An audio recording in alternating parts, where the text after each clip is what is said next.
The man that we know is stuck in the purgatory of running in second place for several months at this point, James Fishback, is now resorting to more dire and drastic, desperate options to even cut the deficit he has against Byron Donalds in half at least, and he's behind by about 87%, believe it or not. Now, he is making these pictures, or some dork on the internet is making these pictures, he's posting them on Twitter, and this is not the first L he took this week.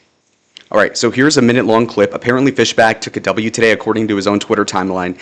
And so he has a couple dozen supporters, because that's all he has nowadays. They congregate at the Waffle House. It's an after-church thing. I don't know. But the point being is that he has a few people scattered around the state of Florida, and he's now using them as like little teenage jihadis in the political realm. Non-violent, of course, but still trying to troll the hell out of these people like it's an IRL Twitch stream. Fishback! Fishback! Fishback!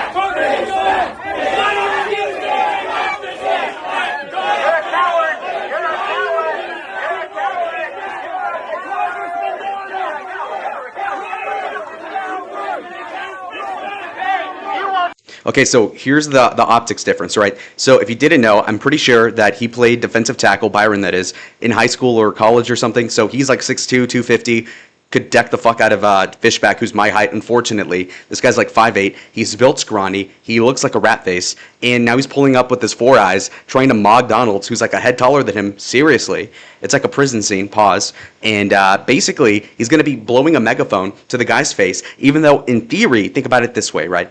If you're running in the same race as someone, you should expect kind of like both people being cordial, but even if not that, okay, some stage presence, some like actual mogging. If I know my candidate, or sorry, my opponent in the race is half a head taller, I would just run away and not appear in person unless it's a debate and you have elevator shoes for that. Ask Ron DeSantis. So now he's in this horrible position where he's getting mocked.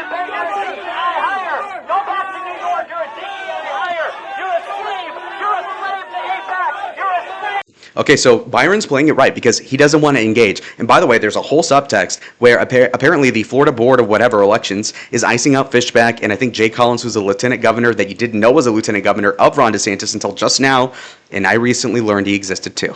So anyway, he's pulling behind Fishback somehow, so I guess he's like zytoplankton, and Byron is the big whale, and he does the right move by going like this, all right, so, money talks and bullshit walks, and so, this guy can scream into his little $20 megaphone. He's broke, by the way. Owes money to the government, by the way. This guy, Fishback, he's getting mocked by just going like, I don't give a fuck. And yeah, you could say it's scummy to not debate someone over technicalities because he's not at double digits, even though a lot of my friends claims that he is, but we'll see come November, or August even. But the point being, though, is that Byron is avoiding a debate, and that's the whole crisis behind this. Now, if I were him, I wouldn't debate either. You only can lose.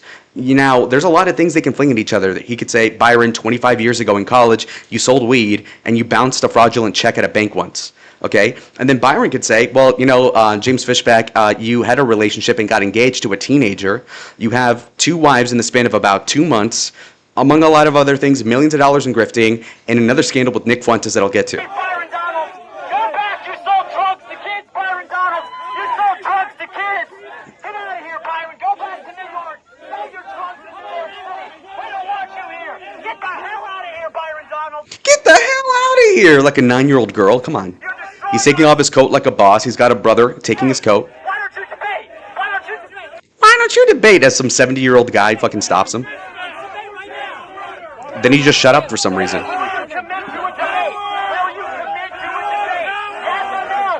Now, it's so stupid because Fishback has no idea what he's doing. He's in his 30s. He's a baby, basically, but a dumb one, because you're having, 50 people, I'll be generous, chanting at fucking Donalds. So then when you use the megaphone, he can barely hear you as the person filming this makes it evident I wouldn't be able to hear him either. Okay, so what the hell is he going to respond with when he can't hear you and you're 10 feet away with the megaphone? Okay, so either scream or get the other guys to shut up for 30 seconds. Will you commit to the debate? Yes or no? And he's waving at them goodbye, again, unfazed. This is a bad look for Donalds to some degree, but if you're ahead by 80, if I were up by 80, I'm a lazy piece of shit. Yeah, I don't upload to my channel. I would just be like watching Netflix and get elected. Come on.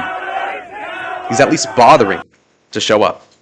So for the few of you that don't know, Nick Fuentes has been shilling Fishback and a couple other candidates pretty ferociously, like every other week. He mentions them for several minutes at a time. So the most prominent one of these, America First candidates, is James Fishback. Now, if you didn't know better, you could say Fishback is a populist. He's young. He likes a political commentator that I might like, and I'm also a 17-year-old virgin on the internet.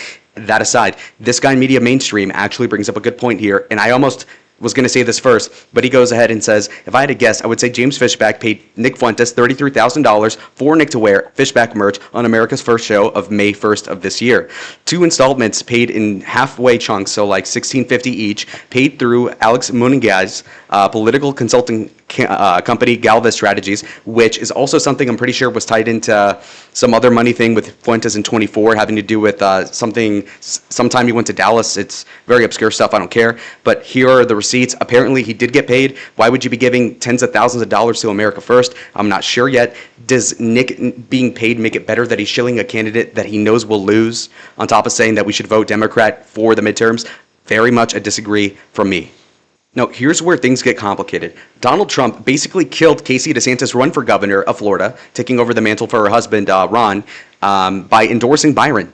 And the thing is that Ron DeSantis is pissed at Trump, obviously because he got emasculated in 2024. We need not bring that up again. But the point being is that he hates Trump for that reason, but then also because he endorsed Byron, who he probably thinks as a DEI hire, as James Fishback would say himself, and which I think is kind of true. Like, obviously, if you're a black conservative, you have an easier time. I'm a Latino, people love me, so more hate me. But the point being is that as a minority, you have an easier time climbing the ladder. No problem. James Fishback is half Colombian and half Jewish, I believe. I don't know. So he could understand that. Now, Ron DeSantis probably agrees with Fishback. He probably resents Byron because he sees him as a coaster, as lazy, ineffectual. Ron DeSantis just quotes Rousseau out of his ass because he's an actual nerd. Byron is no such nerd. He was a jock shoving DeSantis into the locker back in the 90s. Anyhow, Ron DeSantis goes ahead and says the chairman of the party should not be insulting the intelligence of the Republican voters. A debate was promised, and these ridiculous criteria are being used to renege on the promise and to engineer that promise and engineer a preferred outcome, okay? So he's bitching that the Florida, these unelected people are basically putting these regulations where you need 10% in the polling, which is pretty standard for state level politics, I would know. And you need, 10,000 donations or whatever. And, DeSantis is saying, well, at least this guy qualified for the ballot. Let him debate Byron. He only wants that because he knows Byron's going to win regardless, but he just wants Fishback to kick his ass in public to emasculate Byron because they both hate each other. Now, this is somewhat of a side point, but if you look at the memes on Twitter, it'll say like, so-and-so politician, Randy Fine, track AIPAC, $3 million, whatever it is. Okay, now there's a meme by Jews or whoever it is that's pro-Zionist that is saying, track Islamists, which I think is funny. Now, Byron is taking no money from the Muslims, okay? Now, if you recall, Qatar is probably the second biggest foreign lobby, aside from Israel, obviously.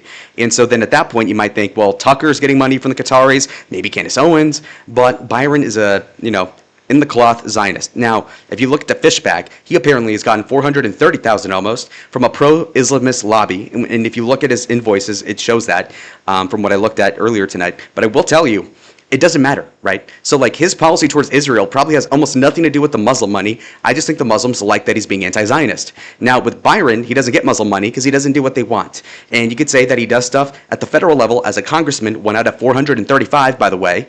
And he gets Israeli money through AIPAC because of that reason. But when it comes to gubernatorial politics, my point being here is that it doesn't really affect it, okay? You could say BDS laws, but does that really affect Israel that much? Or people's day-to-day? If you're eating a lot of hummus, like Tucker likes to joke about, maybe. But aside from that, it doesn't matter, is my point. So in summary, James Fishback not only has embarrassed himself yet again to a pretty mediocre candidate in Byron Donalds, no offense. I think I might have run into him at a CPAC a year ago. But anyway, Byron at 93% in Kalshi. Not sponsored by Kalshi. Too broke for that. But anyway, my portfolio 0. James Fishback at 5%. So what is that, boys?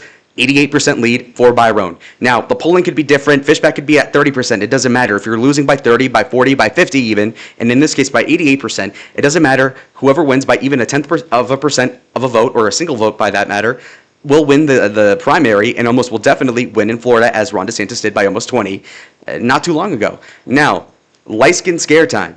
Light skin stare. That's my little present for you. Like the video if you liked it. Subscribe if you want more content like this. Comment down below your thoughts. If you're pro Fishback, fight me in the chat. See y'all on the next one. Adios.